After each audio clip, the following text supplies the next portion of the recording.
Some people come to write history and make history. And that becomes historical.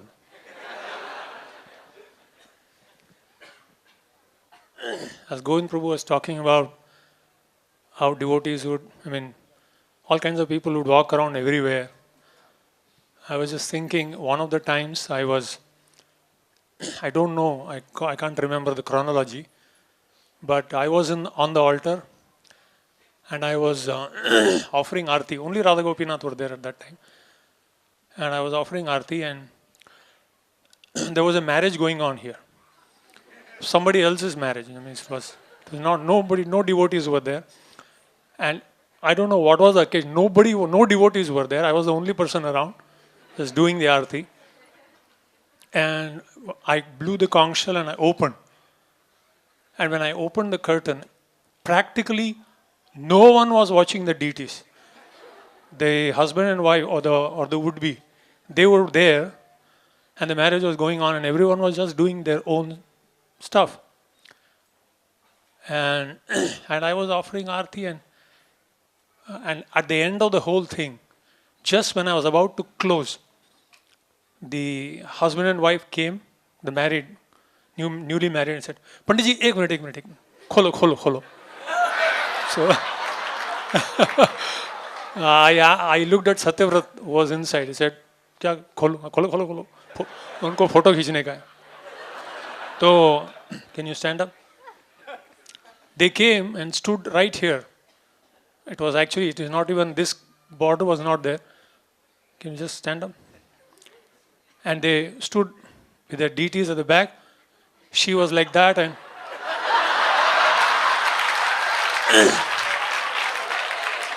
and I really didn't know whether to cry or to laugh. I laughed at them and I cried at Satyavrat. What am I to do? He said, "Abhi band kar do, ho gaya."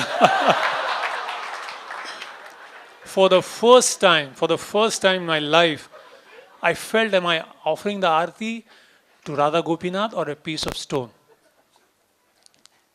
So the point that Govind Prabhu was making, it is a fact that it takes someone to open our eyes. Otherwise it would be another so many temples around. Chakshudan dilo yei janme janme om ajnana timirandhasya. We say that.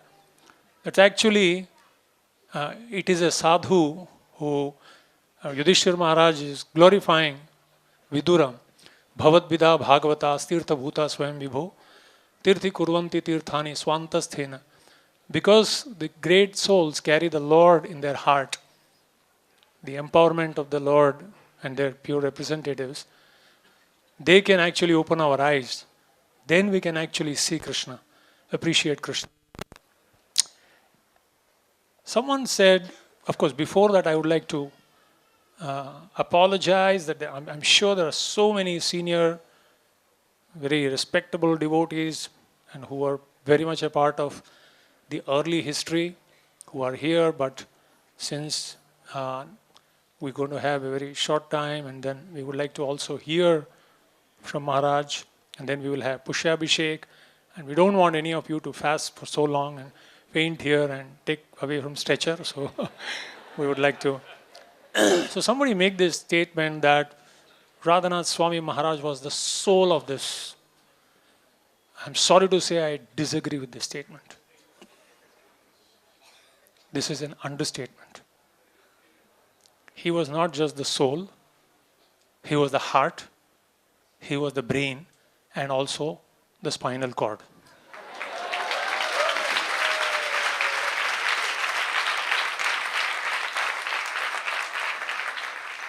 The heart, because he gave the mood.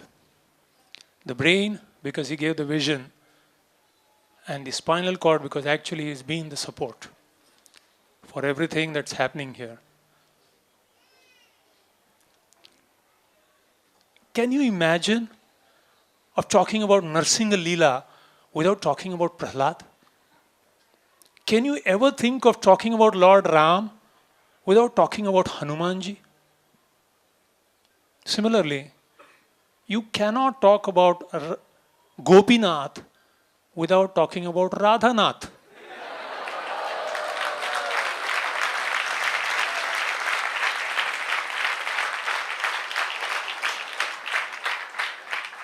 Swami Maharaj. So, at this time, I will request His Holiness Radhanath Swami Maharaj to inspire our heart, nourish our brain, and also strengthen our spinal cord by expressing his thoughts and his blessings and his grace on all of us on this occasion, on this most significant historical event. It's the silver jubilee of Shri Radha Gopinath Ji's divine appearance in this beautiful place. Hare Krishna. I am very grateful to be with all of you on this very auspicious day. The day when Shri Radha Gopinath was installed, the Prana Pratishta, here in Chowpatty, Mumbai.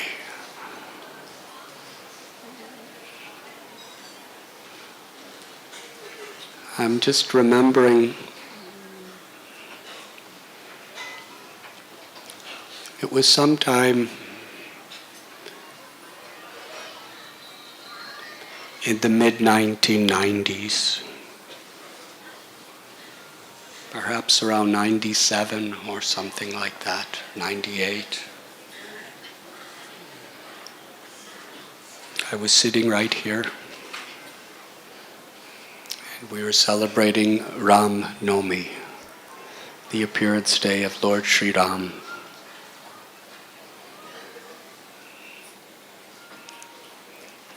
And the temple was quite full.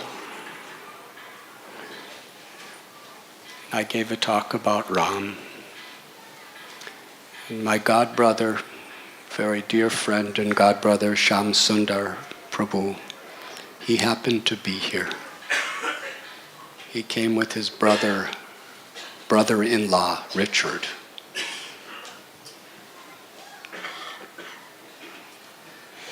And I asked him to speak, because Shyam Sundar Prabhu was Srila Prabhupada's personal secretary for many years.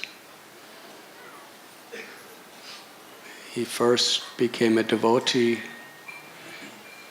in 1966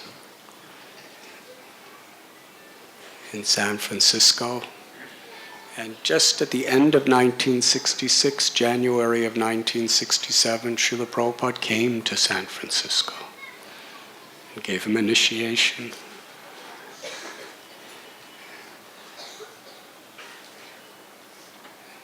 Srila Prabhupada had him carve the first Jagannath deities of our society.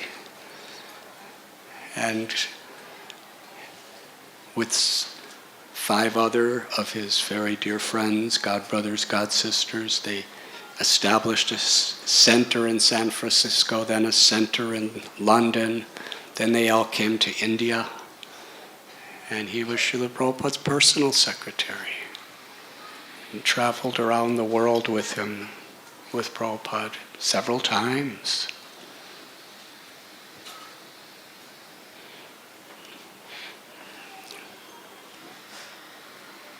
So I asked him to speak something. And while he was sitting right here, he became very emotional. And that's when he remembered very clearly a historical event that actually none of us in this temple ever knew about. He explained this to us about 10 years after we established this temple. He said he was with Srila Prabhupada in 1971 or 71, at the Bharatiya Vidya Bhavan. which when there's no traffic is about 45-second walk from here.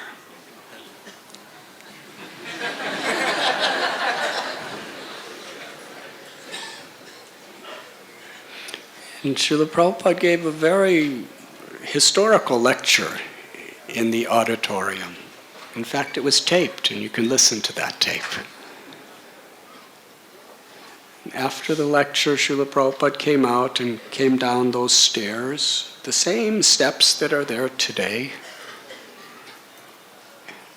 And his car was not there.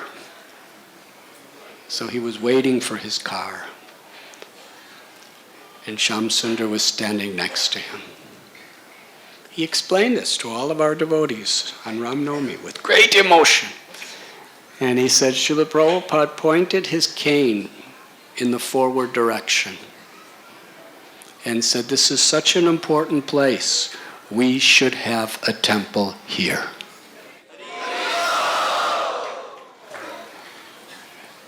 And Shamsundar said when he pointed his cane, he pointed it exactly where Radha Gopinath temple is. And he said, just see the power of a pure devotee's desire.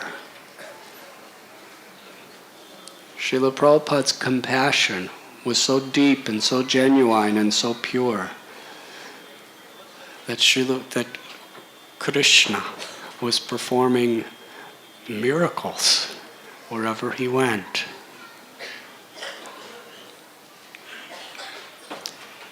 When Srila Prabhupada was in the West, in America somewhere, a newspaper reporter said, Swamiji, can you show us a miracle? And Prabhupada, he waved his hand in the direction of his followers. He said, this is my miracle. Taking people completely entrenched in materialistic life and giving them a pure life of devotional service. That is a true miracle. So,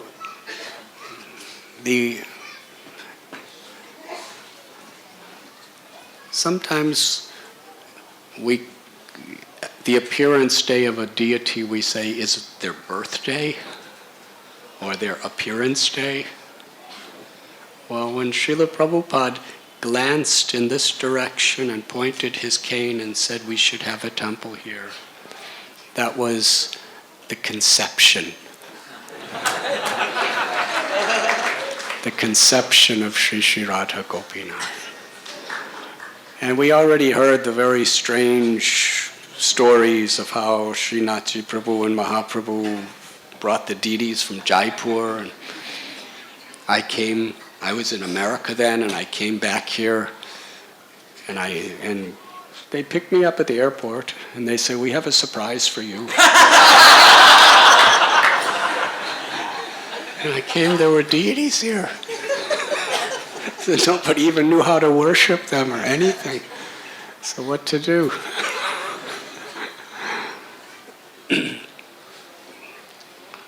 But it was Krishna's divine pastimes. Prabhupada wanted a temple here. So Krishna came. And then everything was built around Krishna coming here. And somehow or other,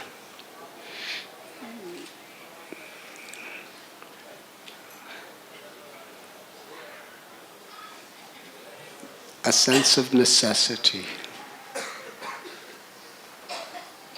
At that time, there was a sense of necessity to really have to cooperate to do something wonderful for Srila Prabhupada.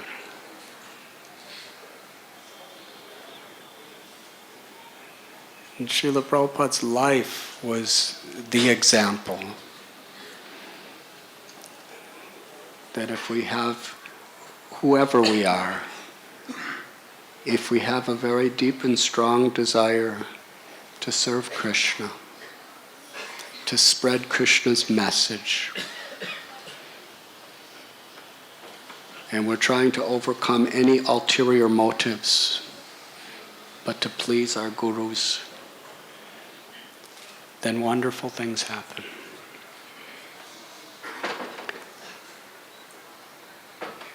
When Srila Prabhupada traveled around the world about 12 times, the one place after he established ISKCON that he spent the maximum amount of time, by far, was Bombay. He considered it so important. And the place that he struggled the most in the entire world to establish a temple was here in Bombay, in Juhu Beach, Radha Ras Bihari Temple. There were years of strife and struggle, legal cases, violence, disease, heartbreak.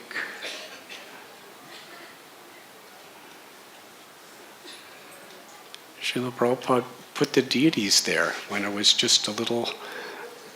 He just put the deities there and then built a little shack around them and promised Krishna, we will build you a temple here.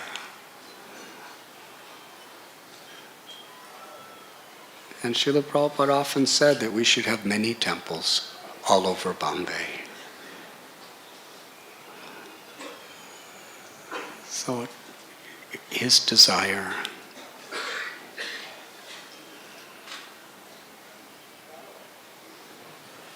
that desire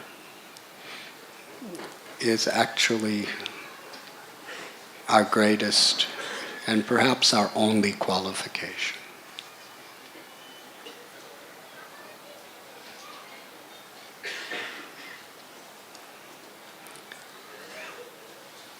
Although Srila Prabhupada established an international society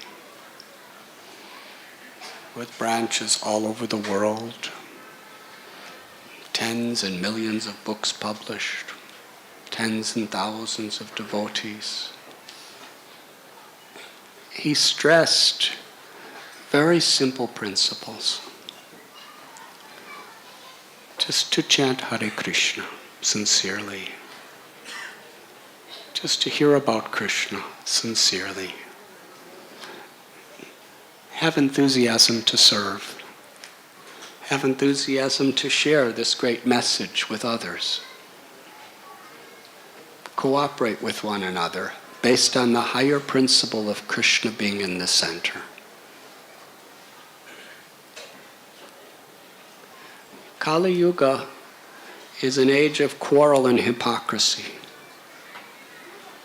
It's a time when it's natural for everyone to have reasons to fight, to hate, to be suspicious, to go their separate ways.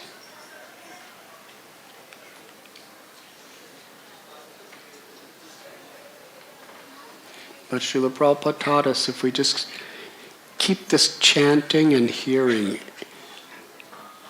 very strong in our lives, individually and collectively, and put Krishna in the center of our lives. Service to Krishna and pleasure to Krishna. Then by Krishna's grace we can overcome all obstacles.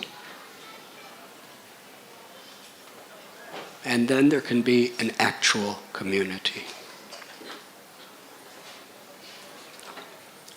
And Srila Prabhupada installed deities of Gaur Nitai, Jagannath Baladev Subhadra, Shri Radha Krishna in various places in the world. And especially taught us that we should create communities around the joint loving service of Krishna. That's why Krishna comes in the form of the Murti. Our acharyas have given us this understanding that the Murti is not wood or stone.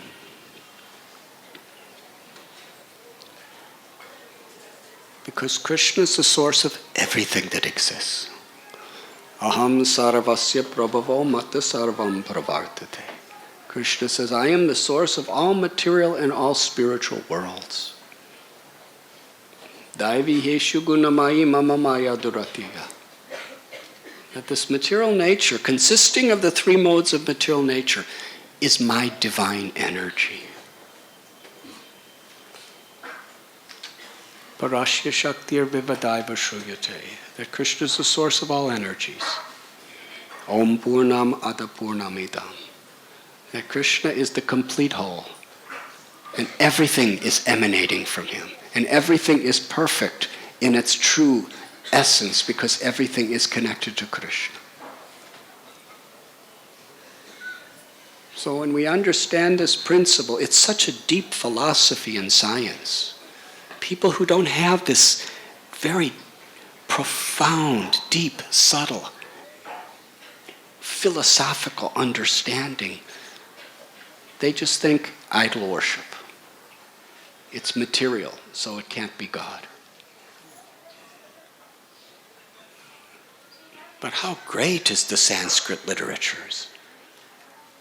It's teaching us that in order to facilitate our meditation on the Lord, our service to the Lord, and especially our creating communities of cooperative efforts for the pleasure of the Lord could manifest within his own material energy. Not just symbolically, but actually. When the Lord self-manifests in a deity, or when, according to proper devotional principles, is called upon through prana-pratishtha, Krishna actually, with Sri Radha, assumes the form of that deity.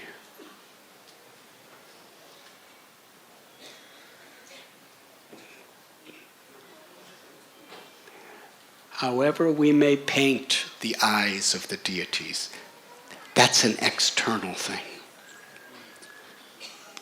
But the actual fact is, Krishna is seeing us. In fact, Brahma Samhita tells us that Krishna can, all the senses of Krishna can perform the functions of every other sense. Krishna's seeing us through every part of the deity. Krishna's hearing us through every part of the deity. But most of all, Krishna's accepting our love.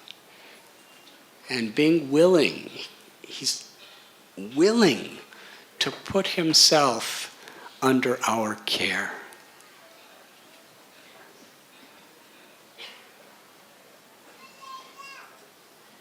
Just like Krishna, he didn't need Mother Yashoda to feed him. There's Brahmins offering all sorts of offerings to Krishna millions of times a day. Yes?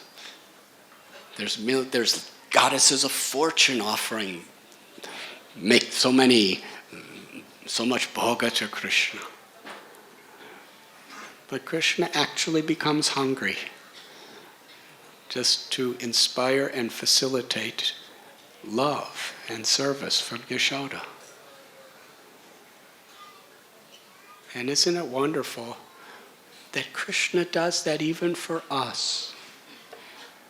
We don't even know what's happening, but he's here for us. Some of you may be coming for the first time. You don't know what's going on or what we're talking about, but actually, Krishna's hungry just to facilitate our loving devotional service.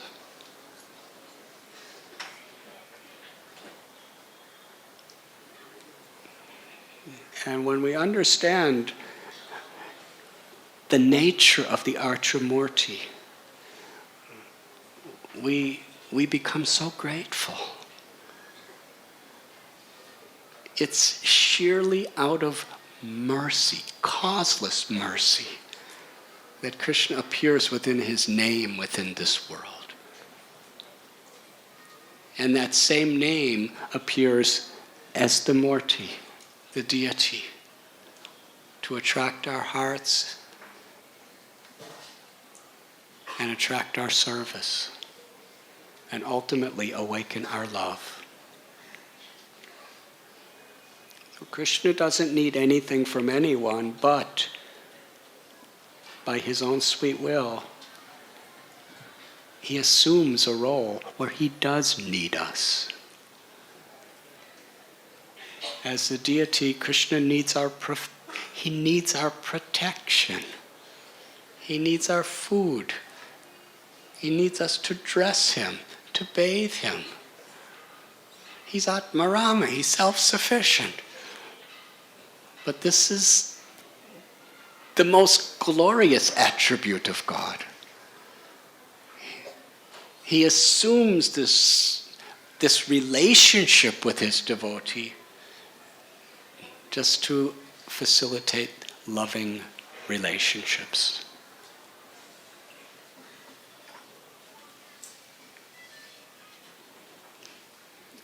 And Krishna tells us in Gita, Patram Pushpam Palam Toyam Yome Bhakta Prayachchati. Even if you offer me a little flower or a fruit or a leaf or water with devotion, I will accept it.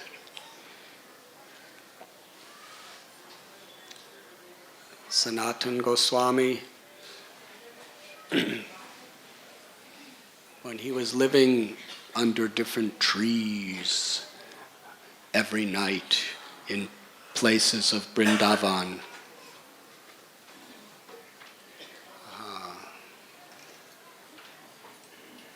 he would go to do Madhukari, and he came to one house in Mathura, or a Brahmin. He was actually chastising his deity. We cannot imitate Brijvasis. Sanatana Goswami this is not the way you worship a deity, by chastising. So the Brahmin was very submissive and learned from Sanatana Goswami. But then the Murti appeared to the Brahmin in a dream and said, now that you're not chastising me, I'm not so happy here. Bring me to Sanatana Goswami. I want to be worshipped by him. And Sanatana Goswami had nothing. He was doing Madhukari, sleeping under trees. But Madan Mohan said, that's fine, just put me under a tree. And whatever you can get, just offer me. And Krishna was happy. And after some time, this Mr. Kapoor was bringing some good salt and other products to Agra, and his boat got stuck in the Yamuna, and Sanatana Goswami helped him just by giving him faith in Krishna. And then his boat was released, he sold everything and came back and built a beautiful temple for Madan Mohan. So Srila Prabhupada, he gave us this spirit, that whatever we have or whatever we don't have, that's not important. It's our devotion that's important. But we should give Krishna the best we can. That's how we spiritually grow. So as was we just had one little room downstairs. It was a half of a room that we had downstairs. And it was really a very pathetic place. It was filthy dirty. And no matter how much you cleaned it, it would be dirty within seconds. There was thousands of students, Tinkerbell High School, Bola's classes, my own coaching classes. There was an Ayurvedic laboratory. There was a Camel brand stocking manufacturing company. There was a yoga classes happening, all in this building. And somebody brought these little deities. They were about 5 inches tall. And they were made out of plastic. And those were the deities that the brahmacharis were worshipping. It was just 3-4 brahmacharis. And interestingly, Krishna's arm was broken. So every few days they'd had to glue it back on. And there were so many rats. One time they decided, let's get a cat to scare the rats. And they got this special rat scaring cat. But what I said first is actually what happened.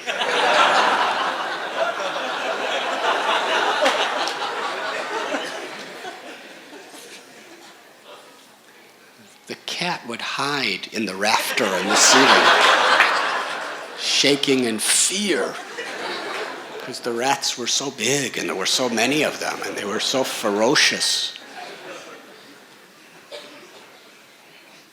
And sometimes devotees would go to sleep and they'd wake up and they'd be bleeding because that rats would eat them. And somebody told me one time I was bleeding, and I said, how is this possible? They said that rats have this they breathe on you so that you can't feel them when they're biting you. So that sounded quite mystical.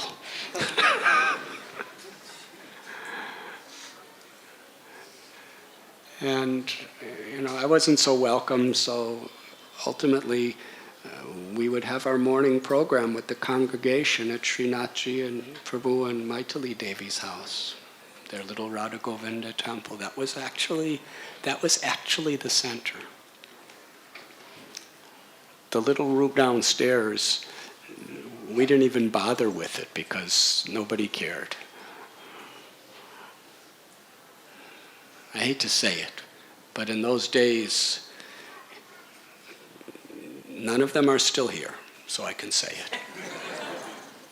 It was much more pleasant for me to deal with the rats than the brahmacharis.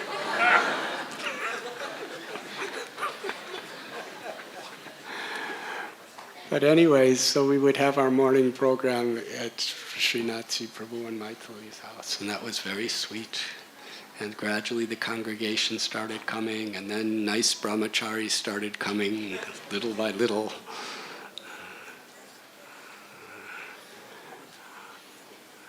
Devamrita Prabhu, Bhakti Rasamrita Maharaj, Govinda Prabhu and others started coming.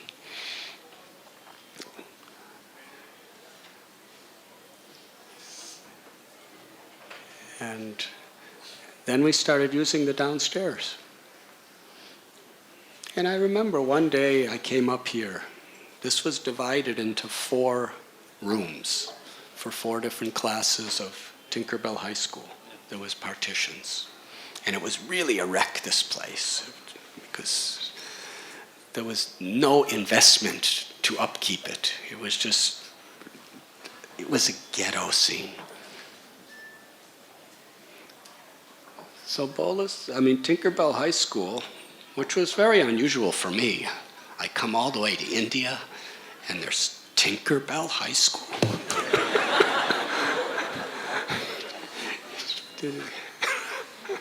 But anyways, I said, why don't we have our morning program upstairs? Because their classes don't start till about 7 in the morning. So we could start at 4:30 and we could have a Mangal Arati and we can have our... But the thing is, before Tinkerbell, there were about 2,000 students in Tinkerbell High School. But before 7 o'clock, this room was also the great yoga teacher and one of my dear friends, BKS Iyengar, this was his yoga studio for Bombay. So he had to do all that before 7 o'clock in the morning too. So we'd be chanting japa, and they'd be like hanging upside down from the walls on these chains and ropes.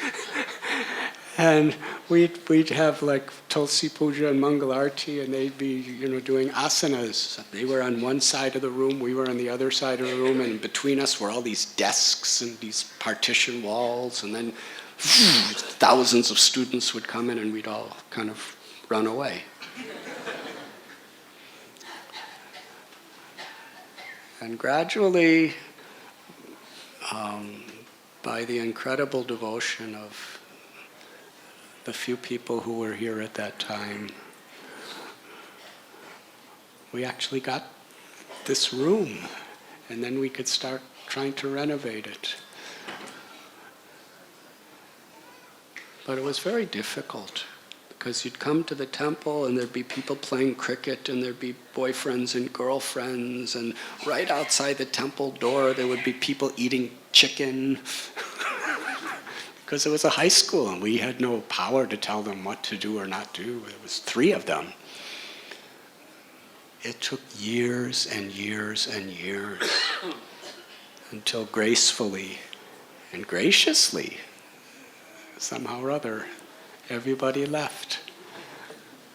And then Radha Gopinath had this whole building. I think it took about 15 years, didn't it? Until we actually got this building. And we couldn't actually renovate the building until we had the possession of it. And the interesting thing, I've never seen a single photograph of this temple before we started renovating it. I'd love to see it, but it was such a wrecked place that nobody ever wanted to take a photograph of it.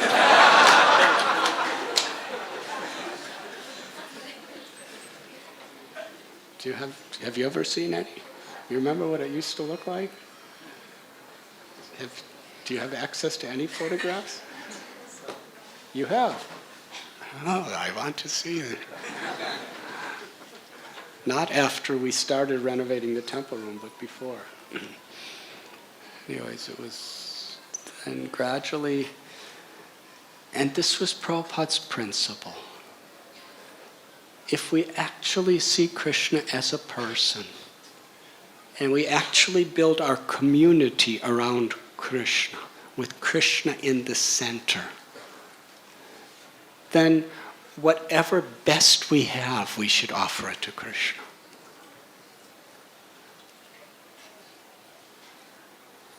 That's devotion. And when people in a common way have that spirit, that the brahmacharis, the grihastas, the rich, the poor, the students, whoever it may be, the best we have, let's be united to offer it to Krishna. We all have our little ashrams, we all have our little homes or big homes, whatever. But this is the community of Krishna, where we're all one family.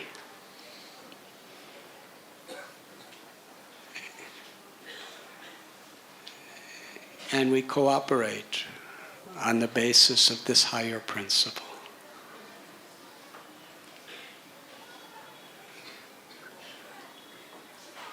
It's very difficult to cooperate, because there's so many different kinds of people.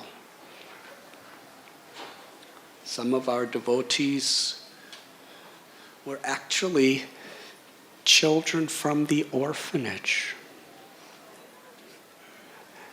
The way we got any place in this building is Maithili Devi and Srinathji Prabhu and Arvind Mafatlal. They would come here and give some milk and sometimes kirtan to the little children of the orphanage. And somehow or other, they were the only ones who really cared. And when the managing trustee of the orphanage passed away, without even asking, made Srinathji Prabhu the managing trustee. So then we got a little place here, and gradually that little seed became a beautiful flower. But some of our devotees were from the orphanage, our brahmacharya ashram. Some of our most successful, empowered devotees, like Rup Raghunath Prabhu, who's doing incredible historical service, he was just a little boy in the orphanage. And then we were getting IIT graduates, like Radhe Shyam Prabhu and Gauranga Prabhu and Paramhamsa Prabhu. They started coming, the graduates from IIT, master's degree, bachelor's degree. Devamrita Prabhu, he was a bank manager. And then we had others who were just little farmers.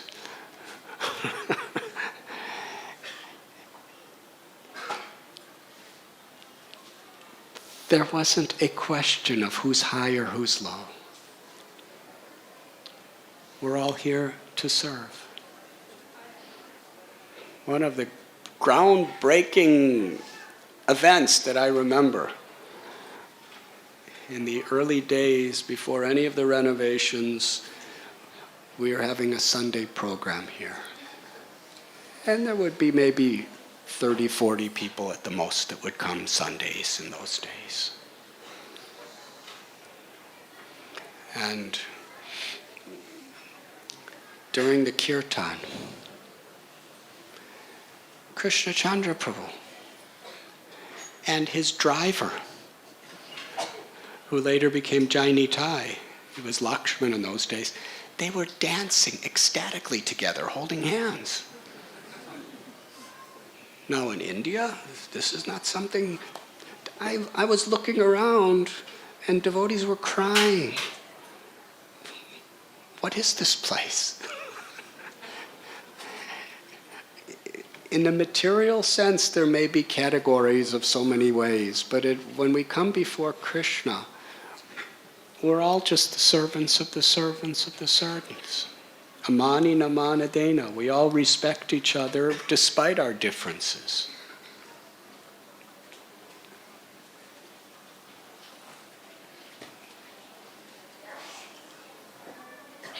And it's these types of relationships that create a real community. Where despite the differences in our background, the differences in our educational, the differences in our income, the differences in our nationalities, the differences in our conceptions of what's the best way to get something done, we value each other. We honor each other.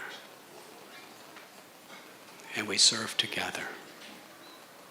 That's community. Of course, it is based on Siddhanta. It's based on the pure teachings that Srila Prabhupada has given us. And on the basis of these very, very simple principles, somehow this community began to expand. At one time, I asked them to start a counselor system because everyone was coming to me for everything. And I didn't feel so qualified, and things were starting to get more people. And actually, we make spiritual advancement by taking responsibility. So on one level, I was feeling overloaded with so many expectations. But I didn't want to make that the reason. So I didn't present it that way. Actually, I did. It works pretty good, actually, when you get sympathy from people. But actually, you know, you could all make so much advancement by taking responsibility.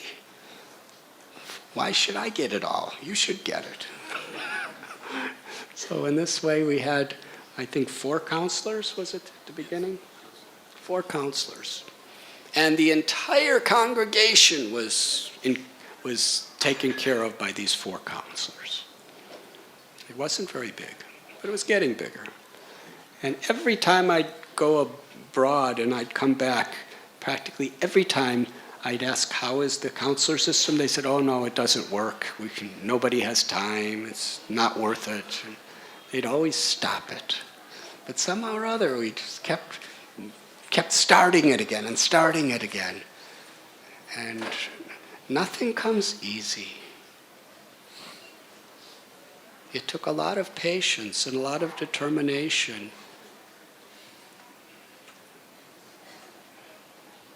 And a lot of failures. But now it's such an important part of our whole community.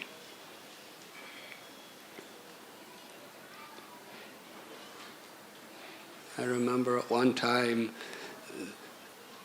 some people became devotees at IIT, and then everybody graduated who was coming to the programs, and for weeks nobody was coming. So the devotees just decided to shut down IIT altogether.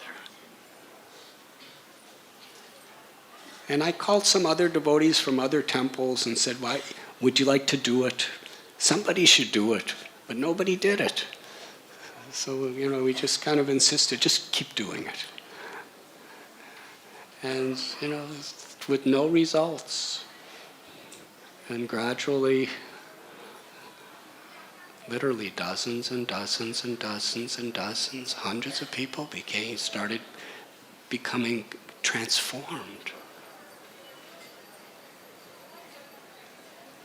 So the history of everything we've ever done here is it didn't work. History, everything we ever tried to do here, it just didn't work. And the tendency just, let's do something else. But no, let's keep trying. And somehow or other, it started working. And that spirit is what Srila Prabhupada, in his life and in his teachings, has given us.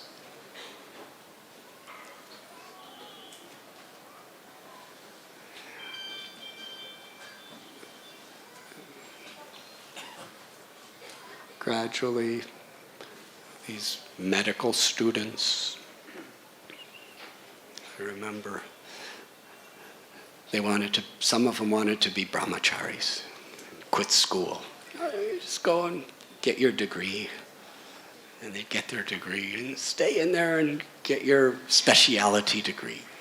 And they'd get their specialty, go and get another degree. And then soon they're doctors. Might as well get married. They started getting married. And then they all had their little practices. And then they had let's do something together. And they started a tiny little polyclinic or something way out, far away. And gradually, because they stayed together on the higher principle of Radha Gopinath, of the deities, these 2 supreme people who are here, held these medical students together, despite a lot of difficulties also. And Krishna Chandra Prabhu and Ajay Piramal ji and Srinathji Prabhu, these people, and then Lalita Saki Devi, they came forward to help build a hospital.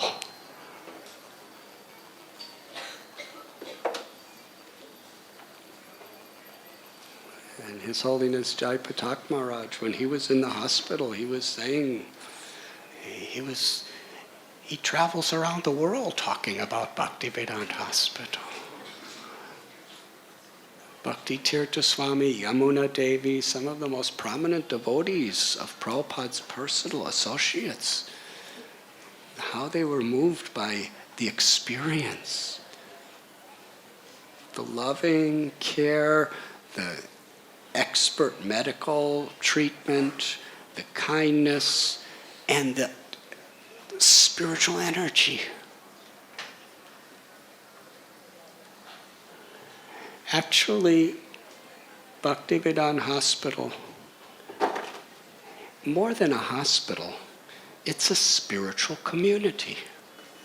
Yes? And that's what actually transforms people's hearts.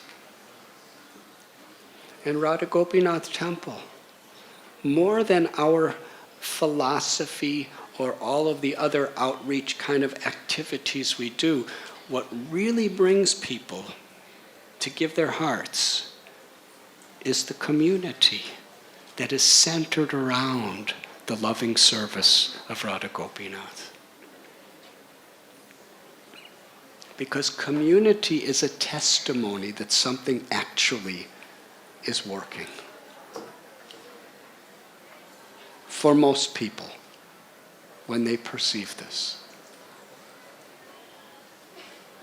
Because in this world, people are frustrated with all the envy and arrogance and selfishness that's dividing people in all directions, in the name of religion, in the name of caste, in the name of economic strata, in the name of even within families.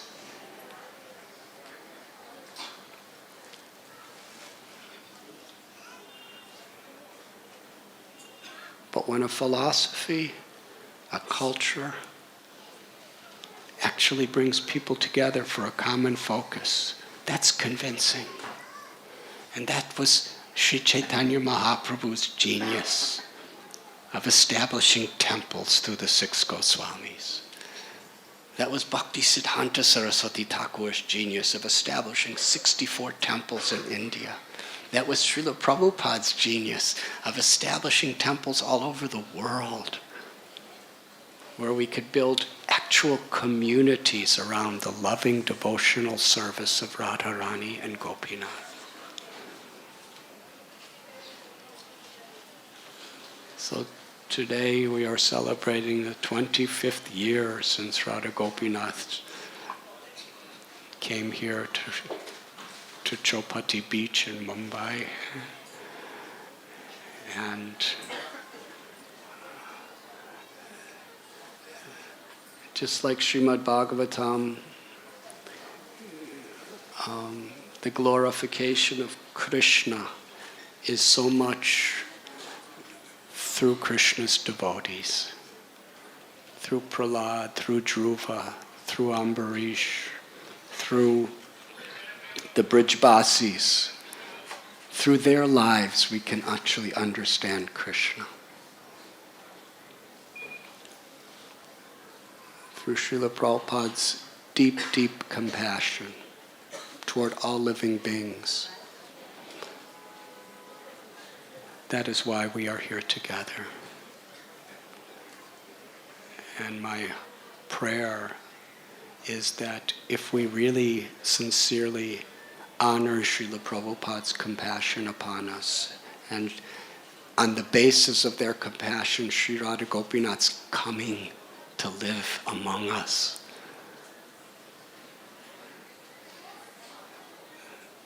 then we will put aside our selfishness, our egos, and actually, with a very, very pure desire, create a community and expand this. We've already created, but expand this community and expand it in quality and, as far as possible, quantity also.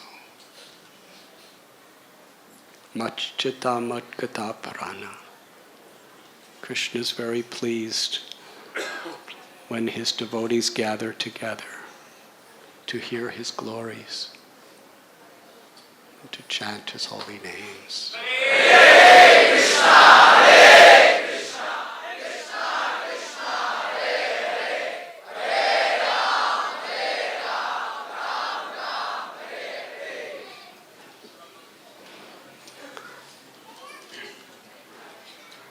There are many outreach centers. There is Eco Village, there is Gopal's Garden, there is Gopal's Fun School, there is the orphanage, there are the Anamrita, midday meals. All of these wonderful, wonderful projects which are benefiting so many people are all extensions of Prabhupada's compassion and all of your willingness.